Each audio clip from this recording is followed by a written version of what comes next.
Hello, beautiful wild hearts, and welcome to the cycle report for the 10th of May 2021. I come to you from Burraburrung country on the Mornington Peninsula in Victoria, in Australia, in the Southern Hemisphere.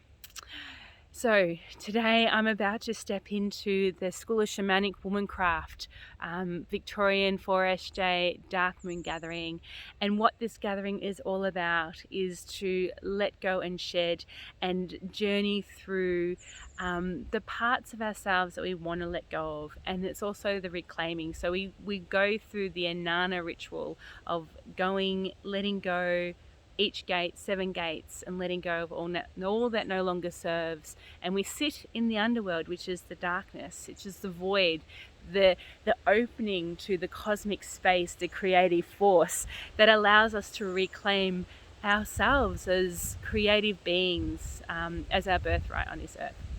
So that's what I'm doing the next couple of days.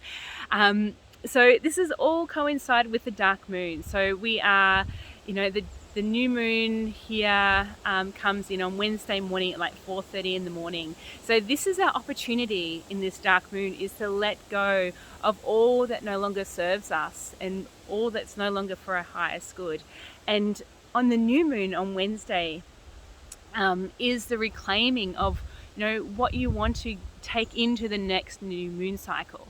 So it's like the harvest. So you think of the harvest, you're picking your fruits, you're collecting the seeds, and then whatever you don't want of your harvest, you're putting into the compost. So that is what is happening right now with this moon cycle. So here's a chance to really shed and let go and allow something to die that is not serving you. This is powerful work. This is real magic. And when we can, when we write it down and we follow it and we do it cycle after cycle, we really get to see how powerful working with the moon cycle really, really is. So in the Southern Hemisphere, we are in the same phase of the Earth cycle here. In the Northern Hemisphere, they are rising up into summer solstice, the peak energy. So in the Northern Hemisphere right now is like that final fertility festival of Beltane, and it's all about rising up and life force energy and procreation and sacred union coming together. But here in the Southern Hemisphere, it's about the death and letting go and the shedding. It's the final harvest.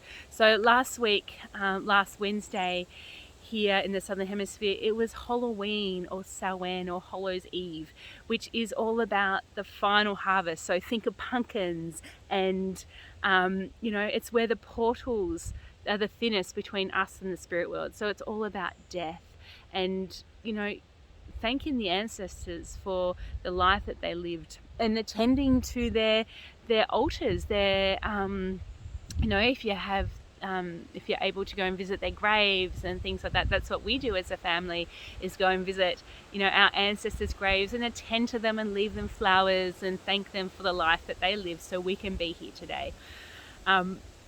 So Halloween, or Samhain, is the point between autumn equinox, which was back in March here in the Southern Hemisphere, and winter solstice, which is in June 21st. So it is the point where the Earth cycle finishes and we step into the void between Samhain and Imbolc, which is in August. So it's this point where we've come down to the darkest, we're moving into the darkest points of the year, and the darkest point of the year is winter solstice, and then it switches, and then there is a rebirth again with the sun. And that's why Imbolc, which is the point where it's like the first fertility festival, and Samhain, that's the portal of the underworld. So it's the equivalent of midnight, it's the equivalent of death, the crone, and the baby who's been born, that space in between. It's the most exposure to the cosmos, as we're moving into winter solstice, because there are so many night hours, we have this great exposure to the stars more, and it's darker. It's the coming in, it's the attending to the internal fires.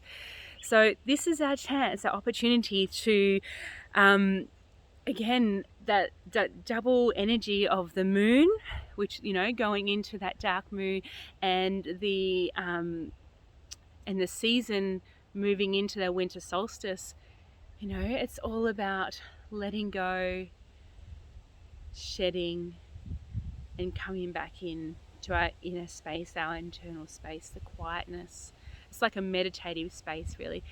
And we know what happens if we come into these spaces in consciousness, and allowing and surrendering and opening ourselves up, that when we connect up into that infinite space of the void, into the cosmos, it is the life force energy, that creative energy, that gets transformed and transported back into our bodies, and we can, live what we're meant to, what we're here to do. We become clearer. So if you're meditating, if that's your daily practice, you would know that meditation and any mindfulness, anything, anything like exercise, anything that's done consciously and mindfully, that when we are in presence, that we can tap into these, we become very clear, and we tap into the void space,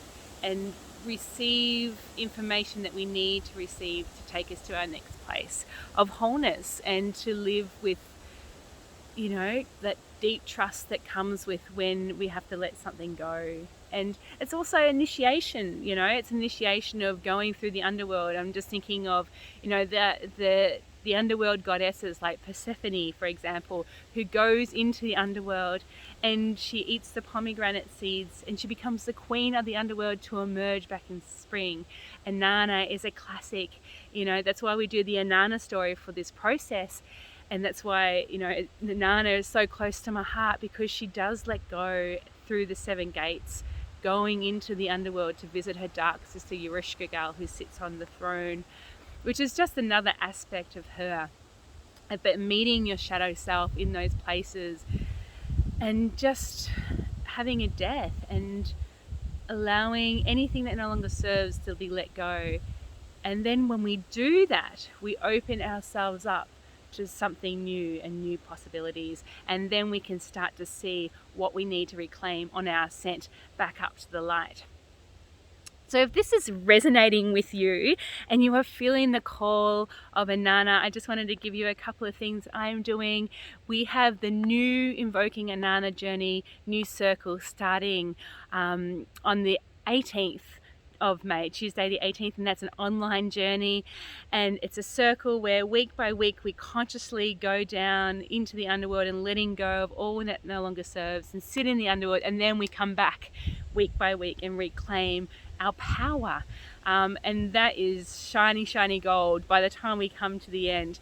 And so it's like this really beautiful process, where you journey with a circle, so you're not alone in that process. So that is starting on the 18th of May. So we are doing final calls right now. So if you're hearing the call to journey through the underworld this winter, or if you're in the Northern Hemisphere and you're wanting to journey that as well, as is all open to anybody, all genders. So come and sit in our circle. Information on my website, yvonnewildheart.com.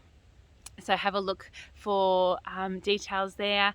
And also Sarah Miller and I will be teaching the School of Shamanic Womancraft 4 Seasons journey starting in November here at this land in Balnarring in Victoria. So if you're feeling the call or hearing the call as a woman to journey this work, come. It's going to be a year of deep integration and deep learning and knowing thyself. So I hope all this information has helped you, and if you have any questions or comments, just shoot me a message and I'll reply back. So with all my love, dark moon and Samhain blessings to you and your ancestors, and if you're in the Northern Hemisphere, Beltane love to you. With all my heart, thank you for listening.